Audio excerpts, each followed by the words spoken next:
Morning, America. And we have a pleasant breath of air for you this morning, a pleasant surprise of somebody who is in tune to life as much as life can be in tune to, down to earth, great showman, great musician, and humanitarian, and a great father. I think I can. Mr. Kenya B. What's happening, man? Hey, not much. Just happy to be here. Oh, daggone boy, I've been looking at your stuff for since 10 o'clock last night. I'm out there doing my thing, you know, for sure. I've been asking you, where have you been? Right here in the Bay.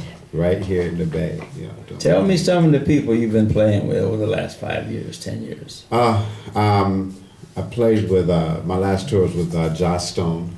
Ooh. We toured all over Europe, everywhere, all over the world. Then I played with my cousin, who's my first cousin, Mr. Raphael Sadiq. We did some shows with him. I wrote music with Digital Underground, Tupac, Eric Benet, stuff for Toni, a lot of different things, you know, production-wise. Toured with Toni, of course. And just, you know, having fun, doing what I love. I'm going to throw one at you, okay? How do you balance being a family man with touring and with music? You know, I just love my children, so you know they're definitely number one in my life. So they were old enough to understand that I was going on tour, and I asked them if they ever needed me to stop to let me know. I always kept in close contact with them. So how many kids you got? I have 3 total. Wow. Yeah. Ages? Oh wow. My oldest is 31 actually. Man, wait a minute. Whoa, back up. Yeah. How old are you? I'm 51. You gotta be jiving. No, I'm 51. You look like you're about 35 years Everybody old. says that, yeah. Black don't crack, does it? I should have said it on there, but I just said it. And my oldest son just made 20 July 20th. And my youngest son, who I'm raising right now, he's 15. He'll be 16th in August. That's the challenge. Today's challenge. Yeah, I have a great relationship with them, so I think they're all going to be all right. You are the first black man to come on this program. You're number one that says you have a great relationship. Everybody else kind of puts it in the wind a little bit, you know, kind of sweets it over. But you're the first one. I'm going to congratulate you on that. Yeah, it's very important to me to have a great relationship with my children, for sure. Mm-hmm. Yeah. You know, any of them musicians? What was that? Are any of them musicians? No. No. Oh boy. Yeah, no. They like, one of them like basketball. The other one's going to be he's trying to be a nurse. He's out of school. He's trying to become a nurse. Oh, he gonna make a lot of money. Yeah. Yeah.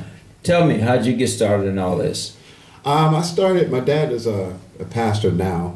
He wasn't a pastor when I was a kid, but we started off playing gospel quartet, and we were playing all over the Bay Area, and it's all about live music. So when I got in my 20s, when I got 18, I realized I couldn't make enough money to live off of playing gospel quartet, but I love music so much, and I wanted music to be my sole avenue to take care of myself, basically. So then I started going to some of these blues clubs in Oakland, like the Fifth Amendment, Club Manhattan. Oh boy, and, that's a long time ago. Oh yeah. You really telling your age now. Yeah, and well, the Higher Regency used to have music there. Yeah. And they used to have a jam session every Tuesday, I believe. Right. And I remember that. And I would go there, and then I would sit in, and people would like really love what I did, and I've never played in front of an audience like that. It wasn't a church audience, so it was different for me. But then I started playing blues, and I realized that it was an art that I hadn't embellished before, so I started to love it, and I started to play it a lot. And then my cousin, they got famous, but I was still playing in clubs because I just love to play live. And then I put a group together called Kenya Gruv, and I started writing music and producing. My song got picked up on the Menace II Society movie soundtrack. Wow. And they say my song sold the soundtrack. Everybody, they still talk about the song like it came out yesterday. And wow. And that's good stuff. Yeah. Yeah, doggone right. And so pretty much after that, I stopped. I kind of, the group went south. The record company went bad. Mm-hmm. The record deal went bad. So I started doing my own thing. But that's life, isn't it? Yeah. You just move on to the next one. Oh yeah. And that's what you did. Yes, I did. And you're still moving. As long as I got my guitar in my hand, I'm happy. I guess I'll tell everybody. As long as I got my guitar in my hand, I'm happy. You know, when I close my eyes and listen to you, I had no idea you were old as you are. And I won't tell you why. Because you got that little West twang to you. They're like the old musicians from the 40s and the 50s had this little thing about the way they played. You have that little thing. And that was amazing. How the heck did you do that? I mean, is that natural, or did you listen to somebody, or you just got it in your bones, so to speak? Oh, it's definitely in my bones. And, you know, it's amazing that I close my eyes when I play, and then if you closing your eyes and you can feel what I'm playing, that means we're connected. Yeah. You know, that way. And I just feel it in my soul when I play. And I go my own way. I listen to music that enrich me spiritually, you know. Mm-hmm. You know, there's so many guitar players I like, so many singers I like. Who's your favorite? My favorite guitar player, you're going to trip off of this. Okay. And it's only because of the rhythm that he played on this one song, and that's Frankie Beverly.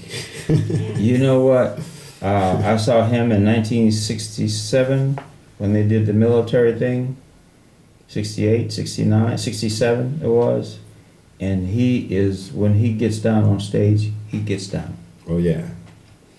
Yeah. And he can do it. And you got that little twang again, you know. And I was wondering, I said, and again, I say, I didn't know you were that old. You know? Yeah. But you're going to go a lot of places. You're going to do a lot of things. You have a lot of time in life. I'm hoping so. Yeah, you do. For sure, you know. You know, I've been around 73 years. You look good as well. Yeah, thank you. Yeah. Oh my God, it just made me feel good. Hallelujah, baby. Anyway, yeah, I've been around, and I follow music since my grandpa. My grandpa used to play a guitar, and you know, and people from the old school, you know. I love that music, and you going into life to bring that music to us today, which today is very integral in who we are and what we are as black people. Yeah, for sure. You know, we have our own thing. Yeah. And no matter who you are, you can't duplicate it. Yeah. You know. Yeah, music kind of went to another direction, and they were using a lot of drum machines and stuff like that. And I've never been really into that kind of thing. I've always liked the live music, the interaction between live music. Because if you listen to like the Motown stuff that's in stacks, and you hear all the energy and the emotions that went into that music, it can never. It's like the best music in the world. I'm going to say that with the most confident. That music that we created, Black Americans created, is the best music in the world. Best music in the world, hands down. Yeah. It has more passion, more feeling than any music in the world. Still. Will be. And with a group of people, not just one person. It's a group of people who created this feeling. You know, people who work with James Brown, you know, and Al Green. I mean, just some of the best music in the world. James Brown's a good guitarist, you know. I know. You know, he had a little club in Augusta called the House of Entertainment. Let's get that right, okay? You know, I don't want to say nothing bad on here because I got that. Woo-hoo. But he had this little club in Augusta called the House of Entertainment. I was going to the counterterrorism school back then, counterinsurgency at Fort Gordon, Georgia, and I was really down one day.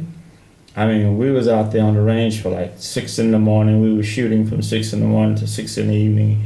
And we were going to all these classes about doing all this really weird stuff, you know, they do in life. And I walked downtown, and I was singing, and I looked up and I said, the House of Entertainment. And it says, owned by James Brown.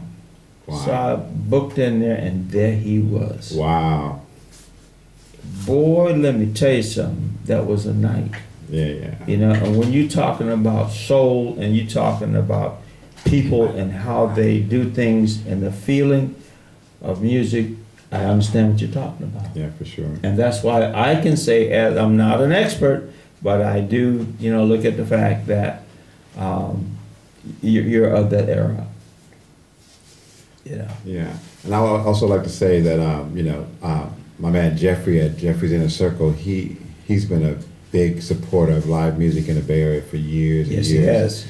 And I'm presently working with him to do things on First Fridays. Mm-hmm. We call them Tribute Fridays, and we've been doing different tributes to certain artists like Marvin Gaye and mm-hmm. Johnny Guitar Watson and Al Green, just all the greats, and even some people like Amy Winehouse. And she was good, wasn't she? Yeah. Beautiful woman, beautiful voice, And we're going to get Sam Cooke in there and Bobby Womack, all those great artists, Mm-hmm. So, we just want people to support live music because if we don't support it, it'll go away, and then our children won't get a chance to enjoy it like, the way we did. In about 2 minutes, we're going to take a little break here, but we're going to keep on going until she give me the little thingy, okay, the little thingy like that, Because they have to remind me, because my brain keeps going. I like what you're saying. Oakland is synonymous for good musicians, am I right? It is definitely that. What made you decide you want to plant yourself here? Well, I didn't decide. My parents decided. Oh, okay. And I'm glad they did because, mm-hmm. like I said, our musicians here in Oakland play some of the most prestigious talents in the world. Very high degree of diversity. Yeah, when I was touring over the country, and there would be somebody like Rod Stewart would be in Australia or something like that, and mm-hmm. Lionel Richie would be somewhere, and I'll go to the concert, and it's mm-hmm. always somebody in the band from Oakland. Right. Made you feel good, didn't it? It made me feel good. My hometown, baby. Yes, sir. And I'll tell you something, Oakland has all of the chemistry that we need. We as a people got to keep it going. Do you agree? I agree. And you're one of the greats. Thank you. You're going to be great. You're already great.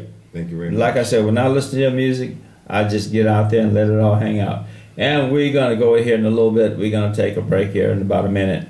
One more question before we go on break. What's your favorite song?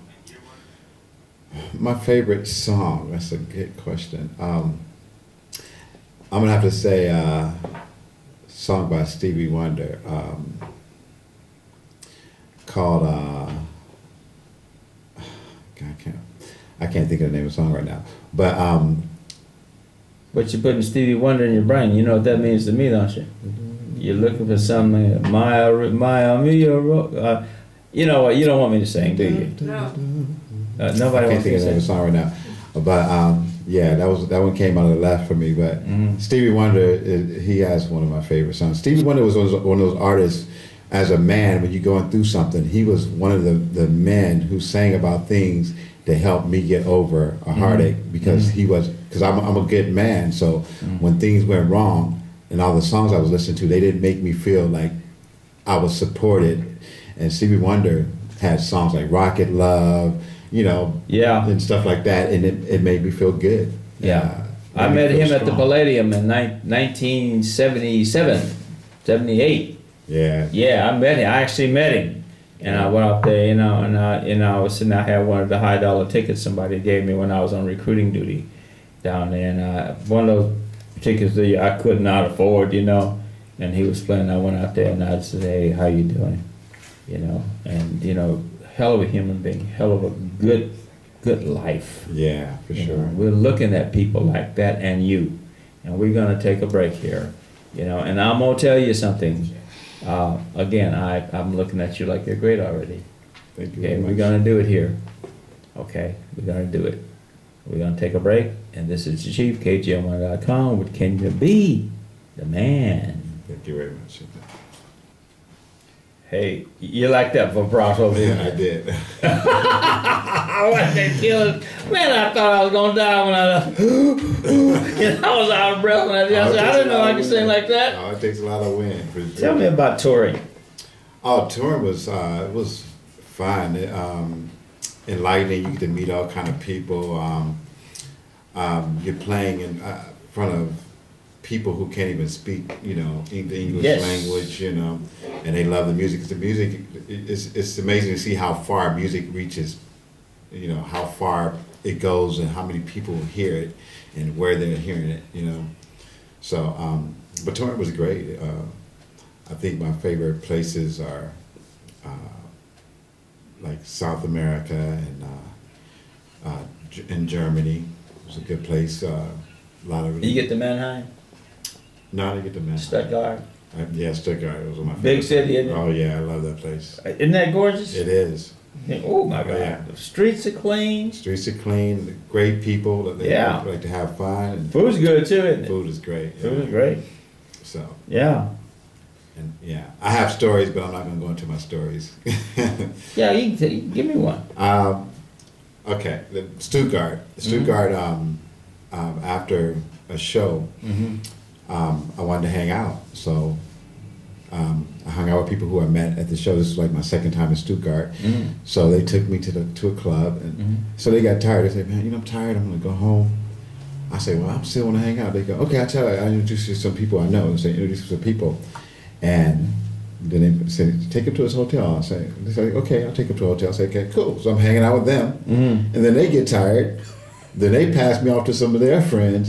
That's the way it is. And by the time I got done having fun, we went outside. It was daylight, and they had these like food places, and you know, you can go get these morning food places. Morning food, and morning food places. Sausage and oh my goodness, it was great. I had a great time. The brats and all that stuff. Yes. Yeah, with horseradish and sauerkraut. Yeah, and all that stuff. And they took care of me. You know? Yeah. They took care of me. I felt like I was at home, you know. So this is the feeling that I wish was here with us as a community, not just as black people, but all people. Of all people. Yeah. That is, you know what, you just hit up on the one element that this whole show is about.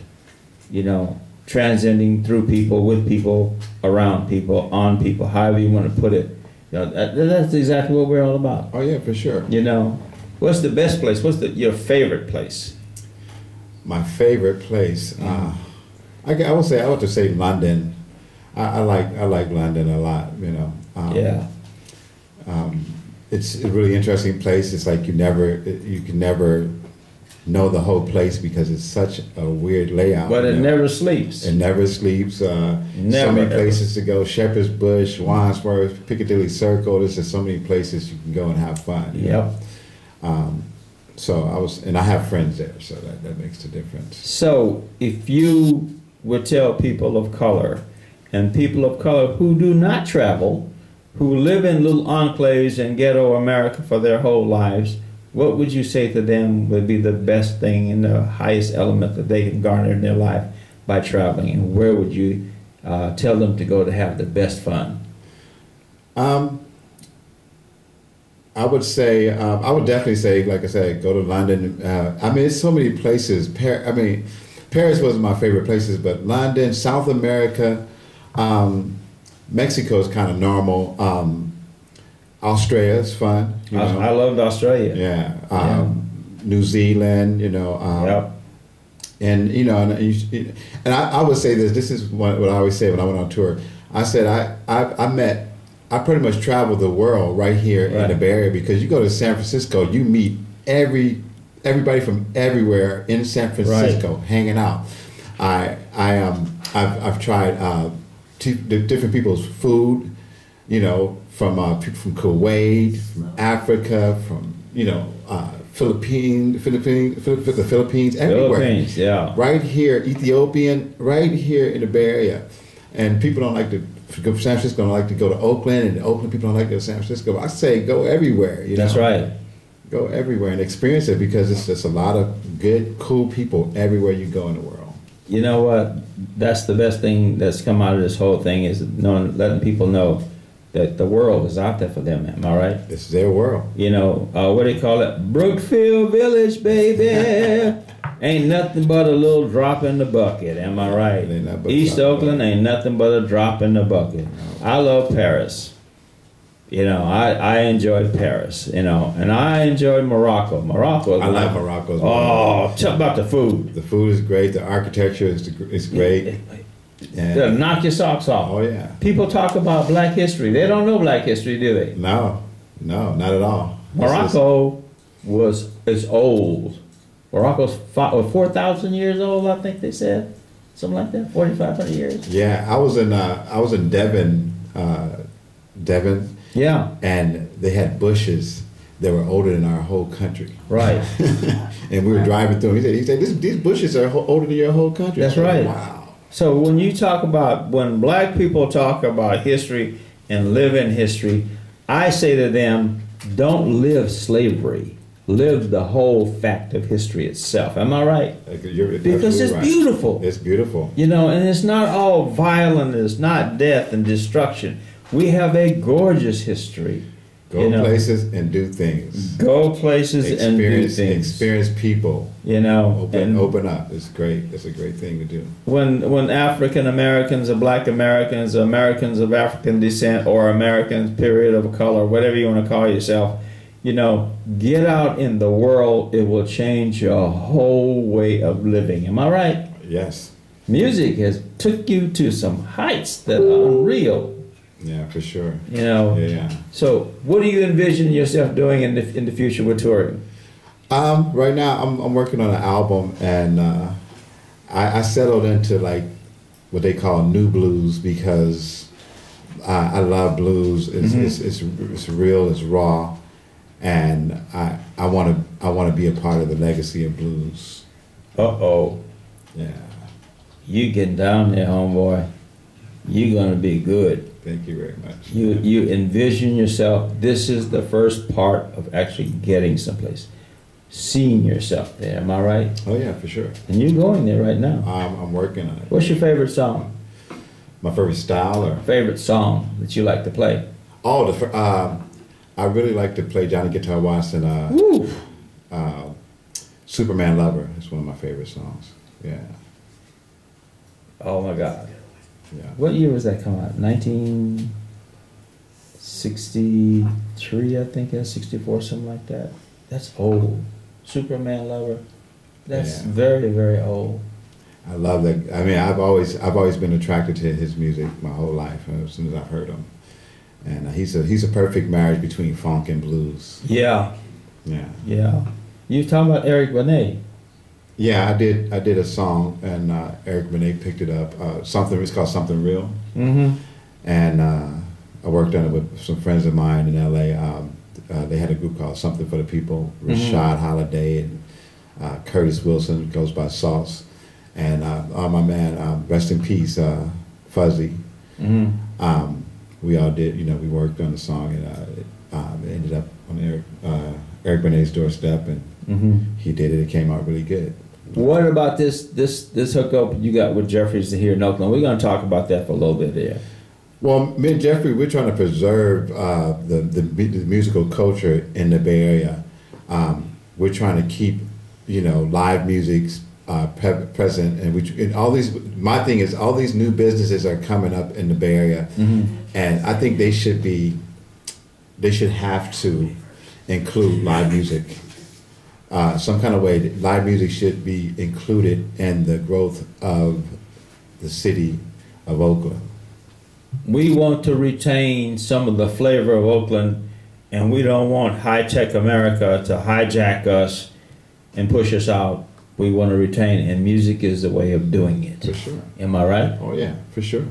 Yeah, I mean, the music is a big part of this culture, and it should remain, and it should be celebrated because, like I said, we got people here to play for some of the biggest names in the world, and they come from here in the Bay Area. So to push that out would be a tragedy, Yeah, one of the icons of Oakland that I really enjoy hearing play, and he's a pianist, is David Jackson. Okay. Yeah, David is him and what's her name? Who got past me on that one? Jennifer Hudson. They're hooked together real good. And Oakland has put together some real hardcore, beautiful musicians in its time. Well, 7th Street, Yeah, I'm going to give props to some people I grew up with. Yeah, go ahead. Jubu Smith, who plays with Frankie Beverly and Mays. Eric Smith, their brothers, who plays for Rihanna, Justin Timberlake, and Janet Jackson, and many more. My brother, who's was bass player for Toni.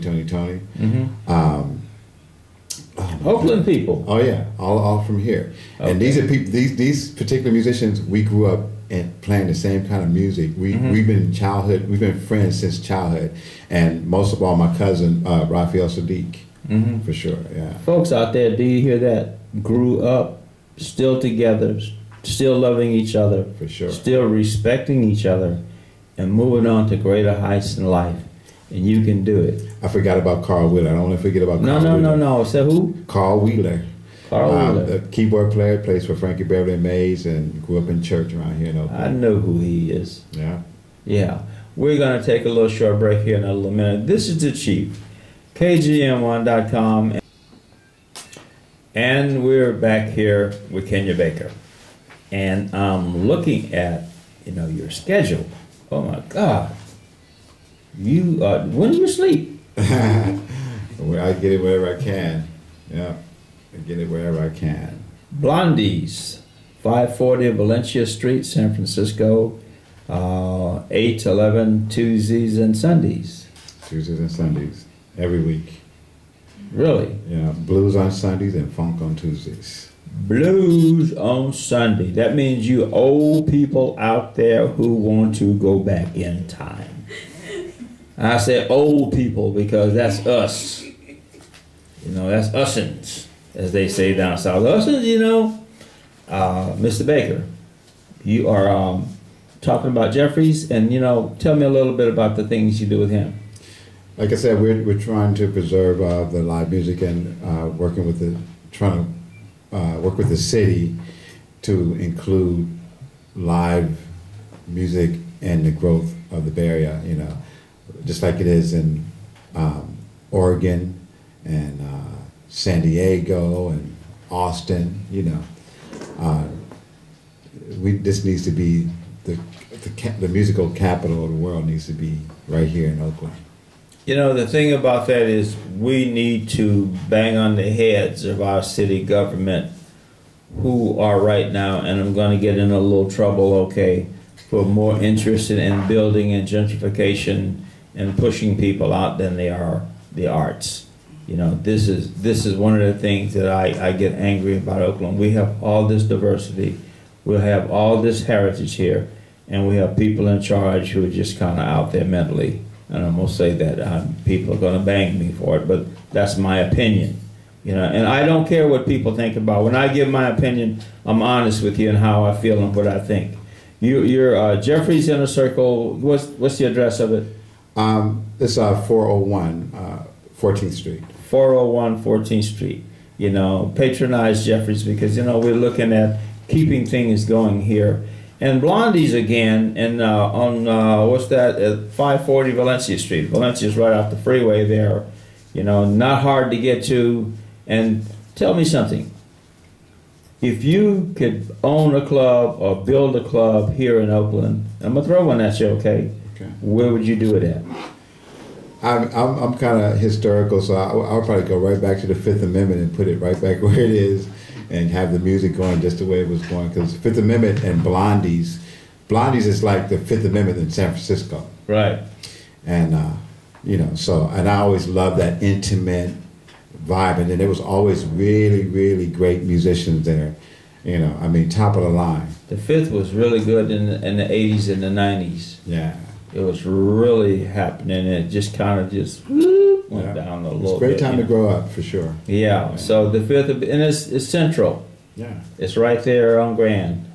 And I feel that, again, we need to bring Oakland back to being Oakland, and that includes people of minority colors, not all people in general, but the minority community. And what we want to again tell people, traveling has opened your mind. Oh yeah, for sure. Yeah. I encourage people to come to Blondies because Blondies is a place where you meet all kind of people with different backgrounds, come from different countries. People from all over are always coming in that club and hanging out and listening. They love black music in other countries. Love it. The Japanese are hardcore on black music. Oh yeah, everybody, they love. People from America just walk by the people from other countries walk right into that club, and they're there all night. They're enjoying the music. I feel like Prince when I get off the stage. Oh, really? Yeah, they love it that much. Well, I can't dance, but I have. He's in my heart. Oh yeah, he's he's boy, greatest. Me and dancing. Oh my God, Yeah. that's 2 left feet. But anyway, we have Kenya B here, and some of the music. We're gonna listen to some of your music on the way out. Oh, great. You know, and you think about what that #1 song you got in your mind is. This song that you're gonna play is called "Getting Up Never Crossed My Mind." Ooh-wee! You got to be joking. Nope, that's the name of the song. Getting up. What made you do that? Well, you know, because people are sometimes they're going through stuff, and all they have to do is get up, but they never get up. So, or they never walk out the door to see what's on the other side of the door. You know, so and when they finally do that, they say, "Wow, how come I didn't think about that in the first place?" You know, and the years has gone by. So, just get on up. Like you need to make that a billion bestseller. Did I get that number right? Billion bestseller. Because I want people of color to know, get on up and get on out. Get on out. Yeah, Too many of us are fighting on Facebook, all this negative stuff on Facebook. Love each other. Play this song. Getting up and get on out. Getting up never crossed my mind. Getting up never crossed my mind. You know, I'm gonna learn to sing one of these days, and I'm gonna sing some lyrics. I'm just joking. Yeah. I will get you on something. No. People are going, no, don't sing, Chief. Don't sing. But I'm gonna sing the blues one day before I die. You know. Yeah. But I love the fact that you're here. I love the fact that you're from Oakland. And I love the fact that you're patronizing Oakland, because that's what we need. And Jeffries is cool, you know. And I just want to say that made my day, you coming. Even though you was late, I said to myself, I was going. And I had a feeling, I said, this guy is really, really, really, really good. Thank you know. What is going on with you and the fact that, do you still play in churches every once in a while? I've been playing church in a long time. Really? I did it all of my life. Right. So it's completely instilled in me, and it's a different thing now than when I was a kid. So change. It's changed a lot. Life change. Yeah. You know. And I just demands on life change. Yeah. Money now. Yeah. I just take what's in my heart, and I just use it to the best of my ability. You know. Sunday on July the 10th. That's in the past. You were at the Madrone Estate Winery in Glen Ellen. You play some very, very nice, high-class places. Yeah, for sure. Yeah. Really? Oh, yeah. You're just surprised at people who hire you. You think people won't hire you because of what I've decided to play. I put my own song list together. I put the songs that I love to play, the songs I love to listen to.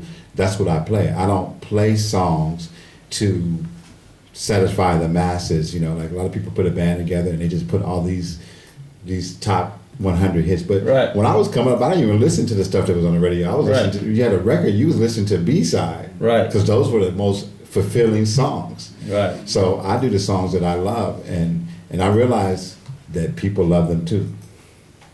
Young musicians, young minority musicians, you want to tell them about the grind to get to the top? I just say, just keep your passion near, and believe that you can do it. Believe that if you have something to give the world, believe that the world will hear it, and just move forward.